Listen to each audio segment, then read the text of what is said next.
Manchester United 2, Sunderland 0. Manchester United are back to winning ways, back to winning football games. You'd think that this is something that we haven't done in a while. We just won 2 weeks ago. We won 2 weeks ago, but at the same time, we lost the next week. Like, we've been so inconsistent. We've been so bad. We've been playing games like we don't want to play them. And today was a prime example of that. When these players, when their lives are on the line, they play like never before.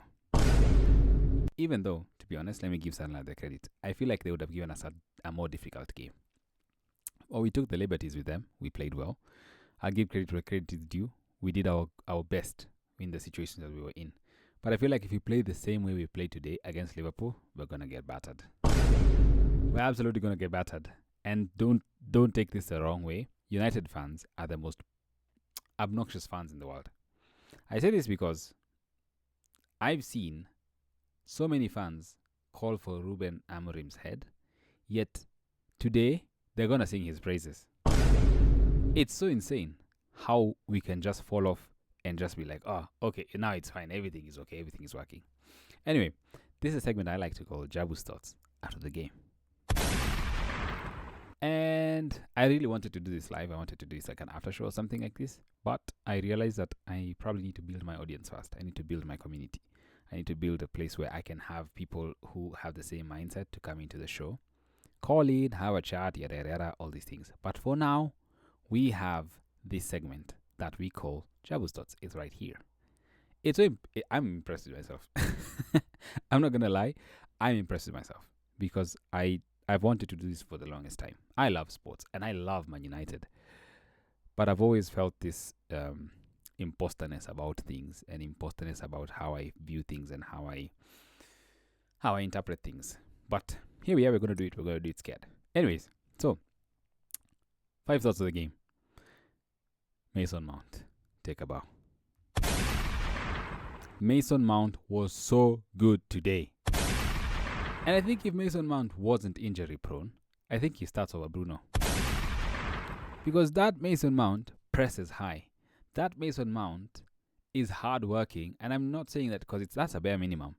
But like you can see how much he dedicates himself. Mason Mount today was in the box when he scored his goal.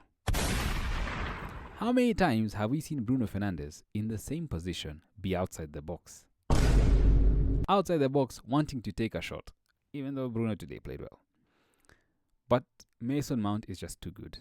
If he wasn't injury prone, I don't think Chelsea sell him. I don't think they go to that extent where they go, maybe we need to sell him. Because he's an academy graduate. He's been playing top level football from the moment he was 18. And now you can see it in even how he plays. He plays with a swagger. When he's not injured, he plays with a swagger. And I really hope they get to the bottom of his injury things. Because he's going to be a vital player for us. Especially when Cunha and friends are moving mad. Mason Mount is going to be the reason why we win games. And I called it before the game started actually. I was telling one of my friends, I was telling them, if he goes with Mason Mount today, he's going to win the game. And for the first time in a long time, Ruben Amorim actually listened to someone. And probably not me, but he actually listened to someone. And naturally, he would have gone for Cunha. And we would have lost the game. Because that game needed a hard-working presser. Someone who would push Sesko to press. Someone who would push Mbomo to press. And funny enough, when I was watching the first half of the game, I was thinking, maybe this is the first time he actually subs Bruno Fernandes off. Shock on my face. He's never going to sub Bruno off. Bruno is going to play until he's 40. I promise you. There's no time Bruno Fernandes is going to be subbed off. Because I was thinking to myself, today is a really good game for you to actually sub him. For you're in the lead of the game. You're trying to... It's a good time to assess the different options that you have. Maybe he could have gone Ugarte and Mainu in the middle, which he did eventually in the end. But he didn't take off Bruno, which is the thing that didn't make sense to me. But I understand he's under pressure. Bruno is his captain. He's trying to get to the bottom of things. He's trying to make sure that there's a leader on the pitch because he took off Dallo, who's a leader, by the way. How he picked Diogo Dallo as a leader baffles me. But yeah, Mason Mount was tops. Let's talk about Sene Lamens. Sene Lamens. I was getting his name wrong the entire game. I was just talking about Lame Simmons. Who the hell is Lame Simmons? I was there looking at that keeper and I was thinking, this reminds me of someone. This reminds me of David De Gea. For those who know, for those of us who remember, David De Gea, when he started playing for Manchester United in 2013, shocking. He looked frail, he looked skinny, he couldn't come for crosses, he couldn't kick the ball into midfield, he couldn't do anything. But boy, oh boy, did we get a goalkeeper. I never want to see Bander in goal again, even for the FA Cup. I don't want to see him in goal. I want him gone. In fact, I think the second choice goalkeeper now is Tom Heaton. Because I saw Sene Lamens today come for 2 crosses. Yeah? They were hooked into the penalty spot and he just jumped and he caught the ball and he laid on the ground and time passed. Those are the small things that we don't look at as fans. We don't look at as people who are objective. You need a goalkeeper who's gonna catch crosses. That's basically it. You need a goalkeeper who's gonna catch crosses. Bandir would never have come for that. He'd have looked at Maguire or he'd have looked at De Ligt, and De Ligt would have looked at him like, come for the cross. Could you ball? And he would never have gone for those crosses. But the goalkeeper looked good today. He looked composed. He took a touch. He tried to knock it into midfield. This is his first game. You know, we don't expect him to be pinging crosses left, right, center. It's his first game. He's a young keeper. And he's only going to get better. And that's the thing that a lot of people don't realize is he's going to get better. He's going to play with the same back 4 every week, or back 3. He's going to play with the same players every week, and he's going to get confident with them. He's going to understand them. This is his first game with these guys. They've trained together, yes, but this is his first game with the team. Like competitive game. You know, in training, you could play against who? Against Chido Obi, and you save 1,000 shots from Chido Obi. But you come into the league and someone is cracking a shot from 50 yards. You have to save it. But I think he looks confident. He looks like he can do a job. He looks like he's the type of keeper that you forget about and then you hear, oh, this goalkeeper is actually really, really, really good. And I used to tell my friends, in these almost my 30 years of life, I've never seen a black goalkeeper in Manchester United. Unless Tim Howard, and he's not even black. But I'd look at him and I'd think, damn, like he looks like a proper United keeper. Like, no high top. Let me tell you something. I've never seen a goalkeeper with a high top. Ha! Onana used to put his head like this. How? I can't even say anything.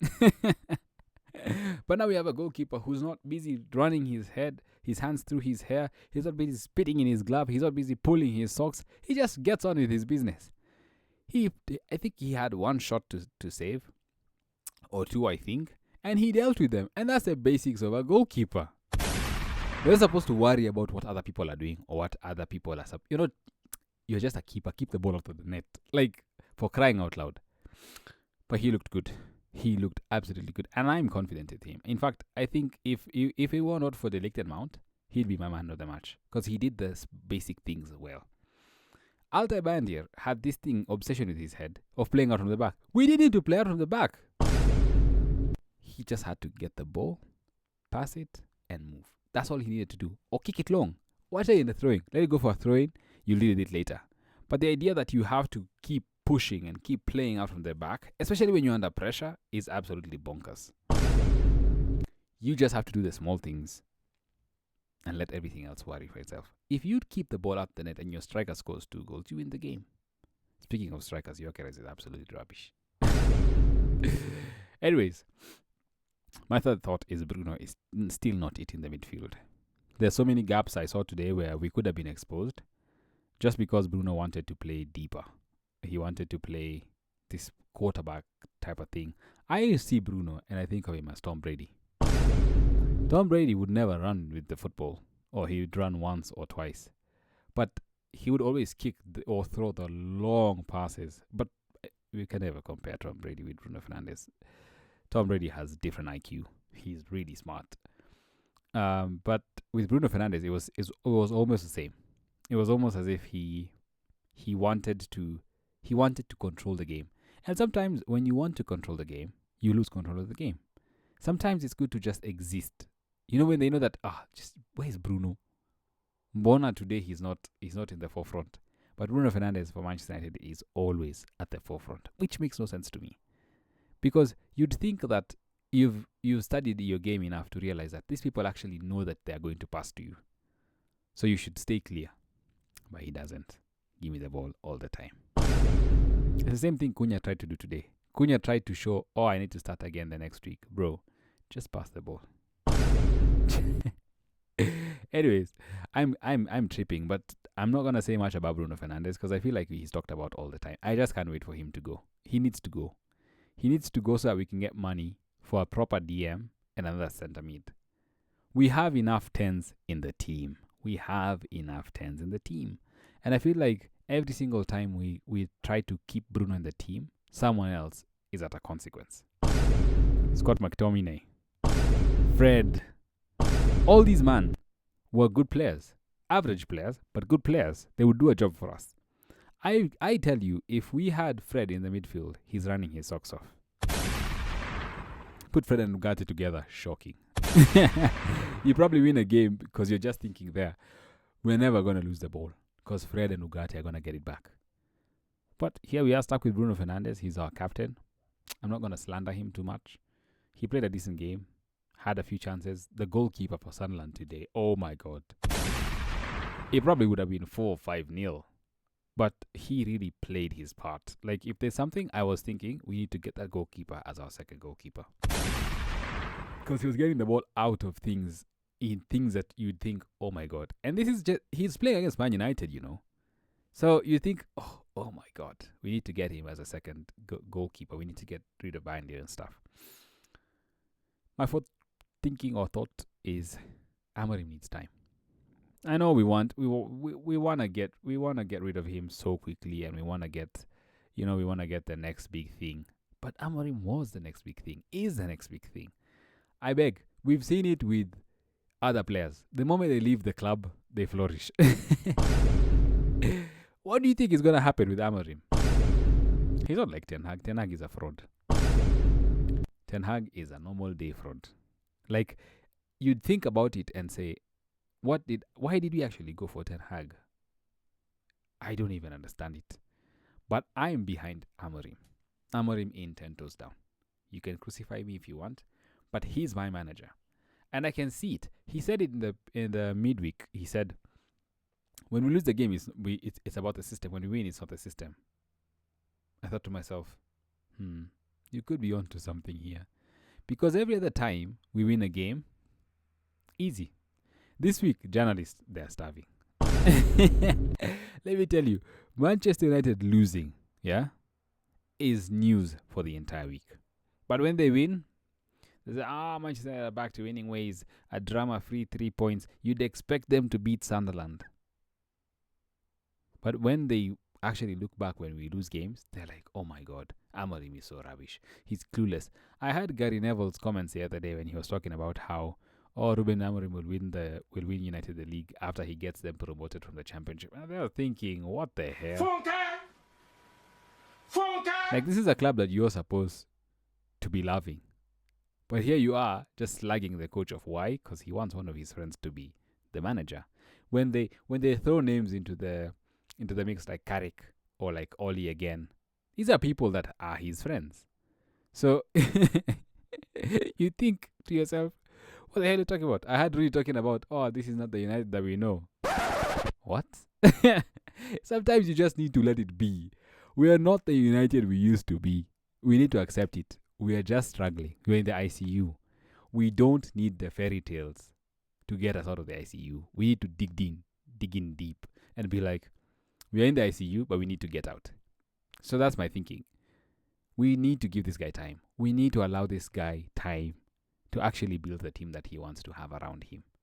We can't just keep pushing and saying, every time it's the manager. He's clueless. Oli played a 4-2-3-1. Van Gaal played a 4-3-3. Ranić played a 4-2-2-2. Jose played a 4-3-2-1. Who else was there? Carrick played a 4-2-3-1. Who else was there? Ten Hag played a 4-2-3-1. It's not the system. It's just the people who are in the system. And that's the thing. We wanted a coach with his own philosophy. This is what I'm saying about Manchester United fans. Sometimes we're absolutely rubbish.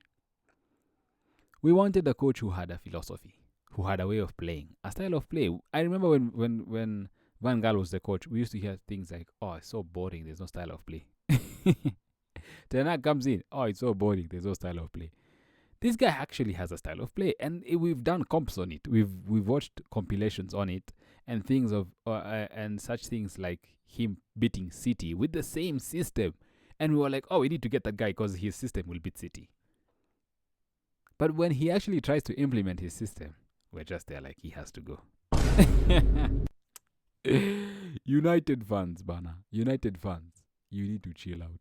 You need to chill out. You just need to understand that we are not the team that we used to be. And that's okay.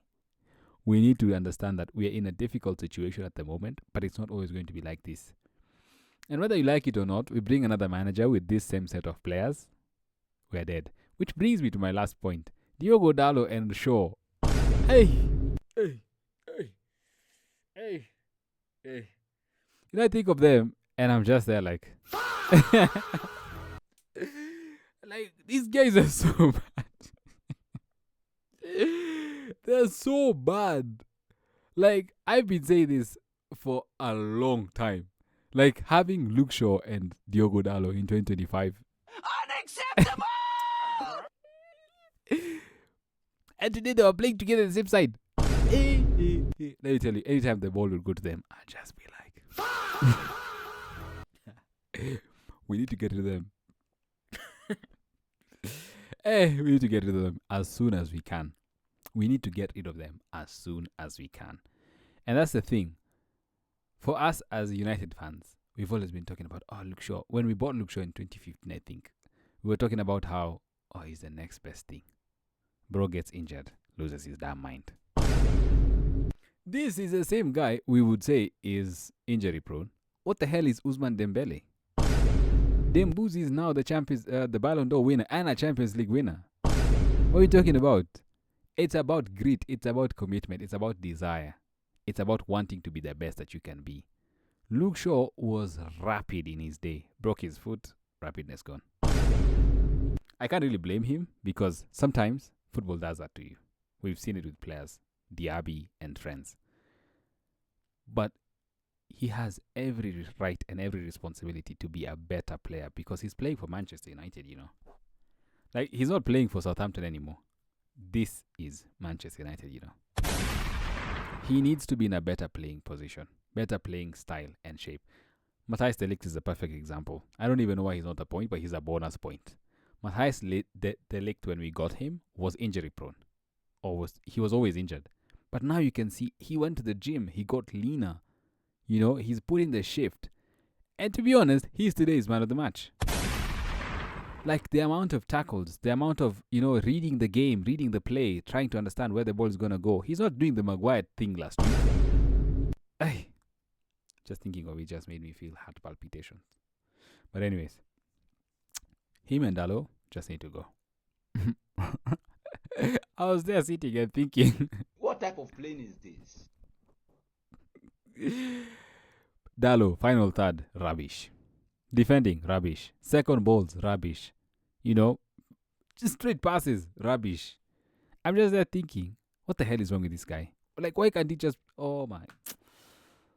I'm losing my damn mind. And we won a game. Anyway, Chelsea are currently drawing. I hope they lose. Because if they lose, we're ahead of them. But we're playing next with Liverpool, so we're probably going to get battered. But no, I think we're going to get a draw. Is it going to be Anfield? Probably not. If it's not, then we're going to be okay. But this is the same thing that packed us 7-0 and 5-0. So I'm not really sure about any of these things. But we have a week to prepare. Even tomorrow should be a prepare. Like, we should get back to the field immediately. I don't want to see him start Casemiro and Bruno in the midfield. I'd rather he go Ugarte and Menu, or Ugarte and Casemiro, and plays Bruno in one of the 10s. Sacrifice Mbumo. Let Mbumo just rest. Like, let him have a day off. And then bring him in the second half. So that you have players who can change the game when you're losing. But if you start with all your guns, how do you expect to win the game? Anyway, that's a story for another week. But I just wanted you to enjoy this video. It's a start. It's something that I thought of doing. And I hope you enjoyed. Like, share, subscribe, comment. Share with your friends. Subscribe if you haven't. Join the lives. Please join the lives. They're free. You can put me as background noise. You can put me as background noise to your thing. But I'm enjoying this. My name is Andrew Jabuverse, as you can see. I forgot to put the social media thing, but just search my name anywhere and you'll find me. But anyways, guys, thanks for watching. Have fun and peace.